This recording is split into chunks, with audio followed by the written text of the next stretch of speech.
Bonjour à tous, je suis Florence, énergéticienne et praticienne en hypnose transpersonnelle, qu'on appelle aussi hypnose spirituelle ou régressive, et je vous souhaite la bienvenue sur mon podcast Flow de l'âme.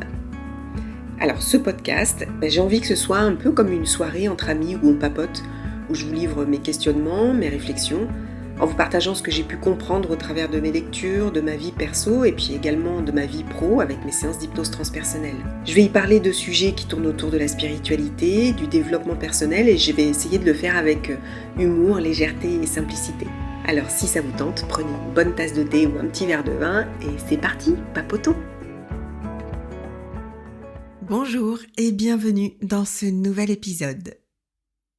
Aujourd'hui, j'aimerais vous parler d'un sujet qui fascine énormément, qui fait couler beaucoup d'encre et qui en même temps crée parfois de la confusion. Je veux parler des liens d'âme. On entend parler d'âmes sœurs, de flammes jumelles, de relations karmiques, de jumeaux cosmiques et j'en passe. Mais au fond, qu'est-ce que c'est ? D'où ça vient ? Est-ce que c'est une croyance récente, une invention New Age, ou est-ce que ça plonge ses racines plus loin dans l'histoire de l'humanité ? Ou est-ce que ça n'est pas tout simplement une belle histoire qu'on s'est racontée pour donner du sens à nos relations ? Dans cet épisode, je vais essayer de remettre un peu de clarté et peut-être aussi un peu de simplicité dans tout ça, et bien évidemment, comme d'habitude, selon mon point de vue, qui n'est pas la vérité. Avant d'aller plus loin, revenons d'abord à l'origine des liens d'âme. Comme très souvent, on le retrouve dans les diverses traditions spirituelles et ou religieuses, dans l'hindouisme, le bouddhisme, dans la kabbale, etc. Et la notion d'âme sœur, on la trouve chez Platon, dans son œuvre Le Banquet, où il écrit que les êtres humains, à l'origine, auraient été constitués de 4 bras, 4 jambes et d'une seule tête à 2 visages. Et Zeus les aurait coupés en 2, et depuis, chaque moitié chercherait sa part perdue. Et puis, au XXe siècle, le New Age, encore et toujours, a popularisé cette notion d'âme sœur et l'a même enrichi de nouveaux concepts comme les fameuses flammes jumelles, les âmes miroirs, etc. Mais un lien d'âme, c'est quoi au juste ? C'est une connexion vibratoire entre 2 consciences. Et pour moi, je crois que nous avons forcément un lien d'âme avec toutes les personnes qui croisent notre chemin. Je crois que c'est dans notre plan d'incarnation. Et le vrai sujet, ce n'est pas est-ce qu'il y a un lien d'âme, mais plutôt quel est le niveau, la fonction et l'intensité de ce lien dans mon plan d'incarnation.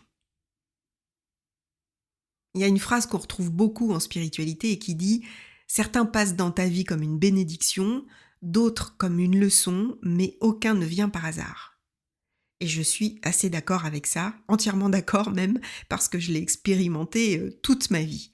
Pour moi, il n'y a pas de rencontre neutre, on ne se croise pas par hasard. Tout est lien d'âme, absolument tout. Si une personne croise mon chemin, mon voisin, la caissière du supermarché, mon médecin, il y a forcément un lien d'âme, parce qu'il y a une présence commune dans un même plan d'incarnation. Alors, dans ces cas, c'est des liens simples, des interactions neutres, sans charge émotionnelle, ponctuelles, parfois fonctionnelles, comme un médecin par exemple, mais le plus souvent temporaires. On va dire que c'est le niveau 1 du lien, qu'on appelle aussi les âmes de passage ou des âmes messagères dans le cas d'une personne qui apporte un signe, une synchronicité ou un déclic. Ensuite, il y a le niveau 2 et certains les appellent les compagnons d'âme. Alors, ce sont les âmes qui nous accompagnent au quotidien, ou parfois pour un court moment, dans la simplicité. Un ami fidèle, un collègue, un parent. Ils nous soutiennent dans notre parcours sans forcément provoquer de grands drames ou révélations. C'est des personnes avec lesquelles on crée un lien plus ou moins fort, mais sans bouleversement profond. Je vais vous donner un exemple concret. Vous savez que pour le week-end de la Toussaint, ma fille aînée, qui est médium, a organisé une retraite et j'étais avec elle pour l'aider. Et quand les participantes sont arrivées, c'est incroyable comme la connexion s'est faite de suite. Comme si on se connaissait depuis toujours. Et on a passé 4 jours vraiment hors du temps, tout ensemble, à partager nos existences, nos expériences, nos souvenirs, nos doutes, nos rêves, sans aucune gêne. C'était hyper fluide, on était sur la même fréquence. Et puis à la fin, chacune est repartie dans sa vie, alors on s'écrit de temps en temps, hein. Peut-être qu'on se reverra, peut-être pas, mais nous avons un lien d'âme. Parce que pour ces 4 jours, nous devions nous retrouver. C'est certain. Et puis enfin, il y a le niveau 3. Et là, c'est le niveau où les liens, où la connexion vibratoire est intense. Ce sont des âmes avec lesquelles il y a une forte connexion émotionnelle et ou spirituelle, avec lesquelles on entretient des relations nourrissantes, structurantes, ou qui nous éveillent, nous font prendre conscience de certaines choses, qui nous libèrent, ou à l'inverse, nous polluent. Généralement, ces âmes se sont souvent croisées dans d'autres vies, ont partagé des expériences, des contrats, des apprentissages. Mais attention, toutes les connexions fortes ne sont pas forcément des flammes jumelles ou des âmes sœurs. Parfois, c'est juste une âme complice, une âme miroir, une âme enseignante, venue jouer un rôle précis dans notre évolution. Et là, je vais entrer un peu plus dans le détail des liens les plus connus, et pour commencer, les âmes sœurs. Alors là, clairement, ce sont des âmes qui se connaissent déjà, qui ont déjà eu plusieurs vies en commun. Certains courants spirituels disent qu'elles sont de la même famille d'âmes. Moi, je suis pas convaincue, mais bon, ce dont je suis sûre, pour l'avoir entendu des dizaines de fois pendant mes séances d'hypnose, c'est qu'elles viennent avec nous à travers plusieurs incarnations et dans des rôles différents, mais avec le même fil conducteur, l'amour, la croissance, l'évolution et le soutien mutuel. Très souvent, quand on rencontre une âme sœur, la connexion, elle est immédiate et intense, et ça va au-delà, bien évidemment, de l'attirance physique, puisque une âme sœur n'est pas forcément un amoureux ou une amoureuse. Elles peuvent être amies, amoureux évidemment, enfants, professeurs, parents. On peut en avoir plusieurs au cours d'une même vie. Certaines nous accompagnent toute la vie, et puis d'autres pour une durée plus courte. Lorsque le travail mutuel est terminé, elles repartent. Mais une chose est sûre, c'est que leur présence laisse une empreinte durable, indélébile. Si je prends mon exemple, ma première âme sœur a été mon ex-mari, Yvan. Si vous avez écouté mon livre audio, vous voyez de qui je parle. Et lui, je l'ai reconnu dans la foule. Il était assis à une table de café. Je l'ai vu, je n'ai vu que lui. Et j'étais attirée sans en comprendre la raison. Aujourd'hui, avec le recul, je sais que ce jour-là, nos routes devaient se croiser. Et il a été mon âme sœur pendant 25 ans. On s'est aidés mutuellement et puis nos routes se sont séparées parce que le temps était venu pour nous de continuer autrement. La question que je me pose, c'est: est-ce qu'il est toujours mon âme sœur ? C'est difficile parce que nous sommes tellement différents, nous avons tellement évolué différemment qu'aujourd'hui c'est inimaginable pour moi qu'on se retrouve un jour, mais je pense néanmoins que le lien qui nous unit, lui, il sera toujours présent dans cette vie et dans les prochaines. Voilà, donc ça, c'est une âme sœur, et puis mes filles, clairement, ce sont mes âmes sœurs. Ça, là aussi, c'est une évidence. Ensuite, il y a les flammes jumelles. Alors ça, c'est un concept très New Age, et il y a des tas de versions différentes à ce sujet, mais le fond reste le même pour la plupart, c'est-à-dire qu'une relation de flammes jumelles, c'est les montagnes russes. Certains courants spirituels disent que l'âme aurait été divisée en deux avant l'incarnation, une polarité féminine et l'autre masculine, ce qui viendrait à dire que pour que notre âme soit complète, on a nécessairement besoin de l'autre. Alors pour moi, non, clairement, c'est pas du tout ce que je crois. On peut avoir des fragments d'âme dans d'autres vies, par exemple, mais je ne crois pas, et j'ai jamais eu ce cas dans aucun de mes soins, qu'une seule et même âme puisse s'incarner dans 2 corps différents. Mais bon, encore une fois, c'est ma vérité. D'autres courants pensent que les flammes viennent de la même âme mère. Bon, en fait, on n'en sait rien, hein. Tout ça, c'est des concepts ou des mots qu'on met pour essayer de comprendre ce que notre cerveau peut pas appréhender parce que c'est trop compliqué, parce qu'encore une fois, on n'en sait rien. Je vais vous donner mon avis de par mon vécu et mon ressenti. Pour moi, les flammes jumelles ont un lien hyper puissant. Et pour l'avoir vécu, avec Ludo, si vous avez écouté mon audiolivre, eh bien, on se disait que on avait le sentiment d'être deux poussières d'une même étoile. Et c'est même lui, qui est pourtant hyper cartésien, qui avait utilisé cette métaphore que j'avais trouvée assez juste. Comme pour les âmes sœurs, la rencontre est intense, souvent bouleversante, parfois explosive, avec une forte attirance physique, et ça, même si l'autre ne correspond pas forcément à nos goûts, c'est plus fort que nous. On est comme aimantés.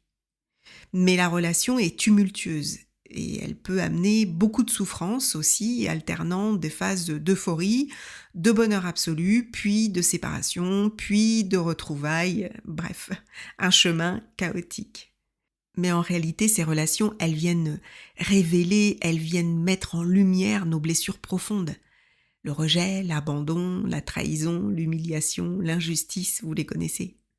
Et l'intensité de la relation amène souvent un déclic. Alors, parfois, avant que le déclic et que la compréhension arrive, ça peut durer longtemps, hein. J'en sais quelque chose. Mais finalement, ça nous pousse à guérir, à retrouver notre centre. C'est un lien d'âme, oui, mais un lien d'âme initiatique. Et là, il est important de préciser qu'une relation flamme jumelle n'est pas une relation toxique. Quand l'un des deux partenaires manipule, domine ou détruit l'autre, c'est pas une flamme jumelle. Un lien d'âme ne justifie jamais la violence, le mépris ou l'effacement de soi. Une relation flamme jumelle, elle est là pour nous faire grandir, pour nous libérer de nos blessures, mais en aucun cas nous détruire. Spirituel ne veut pas dire sacrificiel. Donc attention au dérapage et à pas tomber dans le « s'il me fait souffrir, c'est parce que c'est ma flamme jumelle, je dois attendre et endurer ». Non, là clairement non. En fait, ce qui me gêne aujourd'hui, c'est qu'on sacralise une relation qui n'a rien de spirituel au lieu de se responsabiliser soi-même. Une relation authentiquement spirituelle ne détruit pas l'estime de soi. Alors vous allez me dire, bon ok, c'est pas un lien flamme jumelle, mais si cette relation existe et que toutes les rencontres qu'on fait ne sont pas dues au hasard, mais prévues dans notre plan d'incarnation, c'est quoi cette relation alors ? C'est quoi le lien d'âme ? Eh bien je dirais que c'est un lien d'âme karmique. Attention, pas dans le sens punition, c'est important de le rappeler. Si je suis dans une relation toxique, ce n'est pas une punition d'une autre vie. Pour moi, les âmes karmiques sont des âmes avec lesquelles on a vécu des histoires compliquées dans d'autres vies. Et on se retrouve dans celles-ci pour régler, libérer ou transcender des dettes karmiques. Ce sont aussi souvent des relations difficiles, conflictuelles ou passionnelles qui rejouent une mémoire ancienne à libérer. Et ça peut être avec un parent, un conjoint, un ami. Prenons l'exemple d'une mère et sa fille. Dans une autre vie, la mère a exercé une autorité, on va dire, mal ajustée sur sa fille. Trop de contrôle, pas assez d'écoute, et la fille a perdu sa liberté intérieure. Et dans cette vie, elle se retrouve mère et fille pour rééquilibrer le lien. La fille apprend à exister sans se plier au contrôle de la mère, et la mère apprend à lâcher ce contrôle. Le karma se règle quand l'amour reste, mais que la domination disparaît. Mais dans une relation d'âme karmique, la toxicité n'est pas du tout la finalité. Ça, c'est un cas extrême d'une relation d'âme pas équilibrée. Et c'est pas parce qu'il y a un lien d'âme qu'il faut rester. Le karma se libère par la prise de conscience, pas par la souffrance prolongée. La spiritualité n'excuse jamais la maltraitance, le mépris ou l'abandon répété. Il n'y a rien de divin là-dedans. Donc, âme karmique, ok. Toxique, non.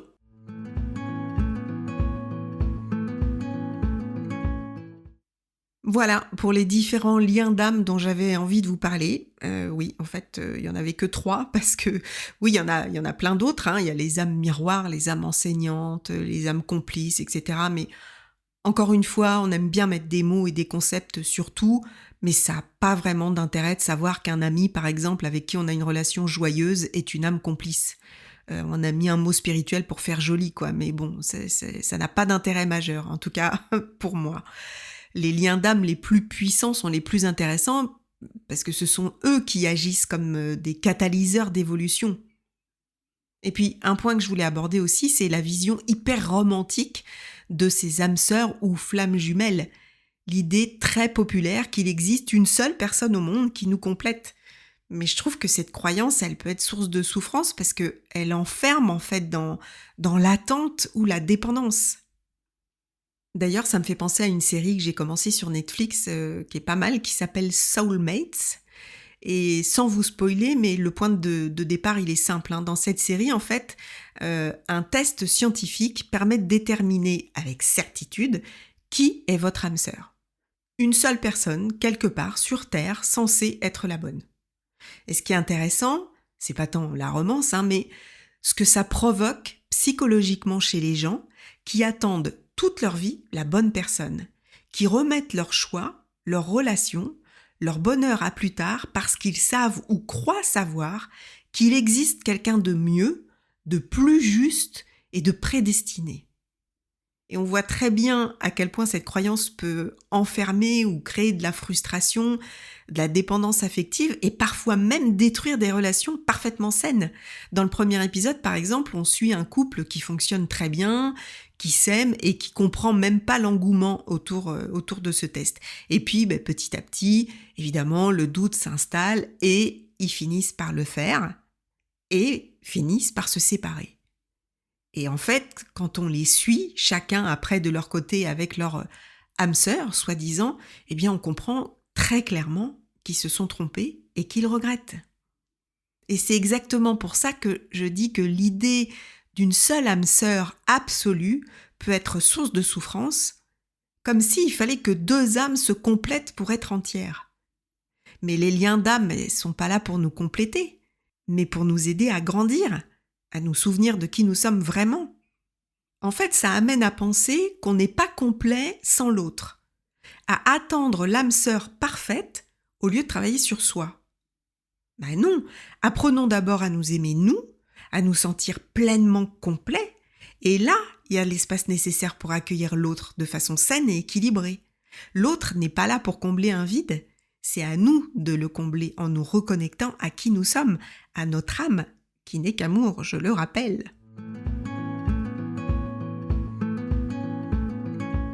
Pour finir, et en résumé, dans la vision spirituelle de l'incarnation, chaque personne rencontrée a un lien d'âme avec nous, même si ce lien est fugace. Toutes contribuent à leur manière à notre incarnation, à notre éveil et au grand puzzle cosmique dont chacun de nous est une pièce. Même les rencontres les plus douloureuses servent à l'évolution de l'âme. Parfois, une âme accepte de jouer un rôle difficile, bourreau, agresseur, abandonneur, je ne sais pas si ça se dit, mais bon, bref, vous avez compris. Mais tout ça pour nous pousser à grandir. C'est un pacte invisible qui se joue avant l'incarnation. Mais ce lien n'est pas là pour l'attachement, il est là pour l'enseignement. Tous les liens d'âme ne se ressemblent pas. Certains sont doux, d'autres brûlants, d'autres encore furtifs, mais tous participent à l'évolution de l'âme. L'important, c'est pas de les classer ni de savoir si on a rencontré sa flamme jumelle. L'important, c'est de comprendre le message que ce lien réveille en nous. Chaque rencontre, même brève, fait partie du plan. Chaque lien d'âme nous ramène, d'une façon ou d'une autre, à la même destination, l'amour et la conscience de soi. Alors pour finir cet épisode, posez-vous ces questions. Avez-vous déjà rencontré quelqu'un qui a bouleversé votre vie sans raison apparente? Et surtout, qu'est-ce que cette rencontre est venue réveiller en vous? Qu'est-ce que cette âme est venue vous apprendre sur vous? La réponse, elle est souvent plus juste que toutes les étiquettes.